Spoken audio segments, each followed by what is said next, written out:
ఏర్పడిన కాలనీలో మౌలిక వసతులు కల్పించాలంటూ సిపిఐ-ఎంఎల్ న్యూ డెమోక్రసీ పార్టీ ఆధ్వర్యంలో రహదారిపై కాలనీ మహిళలు వరి నాట్లు వేసి నిరసన చేపట్టిన సంఘటన మహబూబాబాద్ జిల్లా కేంద్రంలోని బట్టు అంజయ్య నగర్లో చోటు చేసుకుంది. కాలనీలో మౌలిక వసతులు కల్పించాలని నినాదాలు చేశారు.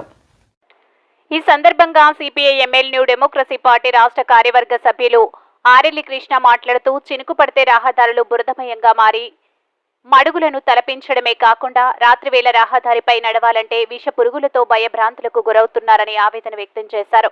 కాలనీలో అంతర్గత రహదారులు, త్రాగునీరు, విద్యుత్, విద్య, మురుగు కాల్వల వస్తువులు లేక తీవ్ర ఇబ్బందులు ఎదుర్కొంటున్నామని ఆందోళన వ్యక్తం చేశారు.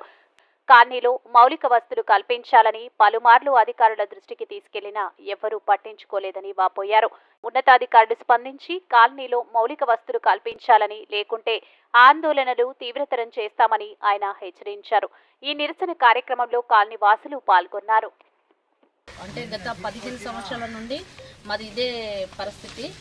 మహబూబాద్కు కొంచెం దూరంలో ఉంటుంది. ఇక్కడ ఎమ్మెల్యేలు కానీ ఎంపీలు కానీ ఇక్కడ నుండి వెళ్ళిన వాళ్ళే ఉన్నారు. కానీ ఇక్కడ కనీసానికి మనం ఎక్కడో ఏజెన్సీ ప్రాంతంలో కూడా వెళ్ళినా కూడా కొంచెం అభివృద్ధి చెందిన ప్రాంతాలు ఉన్నాయి. కానీ మనకి సిటీకి కొంచెం దూరంలో ఉన్న మా పరిస్థితి మాత్రం ఈ దారుణంగా ఉంది. రోడ్లు కానీ, కరెంటు కానీ, విద్య కానీ, పిల్లలు ఎక్కడికైనా వెళ్ళాలంటే చదువుకోవాలన్నా చాలా, అంటే కనీసానికి తాగు వాటర్ కూడా నోచుకోలేని స్థితిలో ఇప్పుడు ఇక్కడున్న జనాలు జీవించడం జరుగుతున్నది.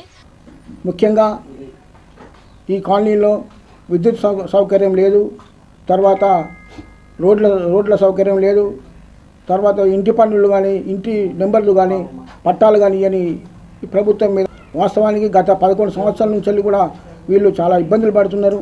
అయినప్పటికీ కూడా ఓట్ల రోజు వచ్చి ఓట్లు దండుకున్నారు, కానీ ఆ ఓట్లు హామీలు ఇచ్చారు, కానీ ఇంతవరకు ఎవరు చేయలేదు.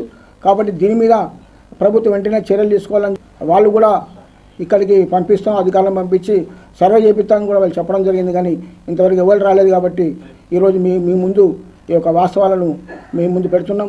కాబట్టి వీటిని పరిష్కరించాలని మేము సిపిఐ న్యూ డెమోక్రసీ తరఫున ప్రభుత్వాన్ని డిమాండ్ చేస్తున్నాం.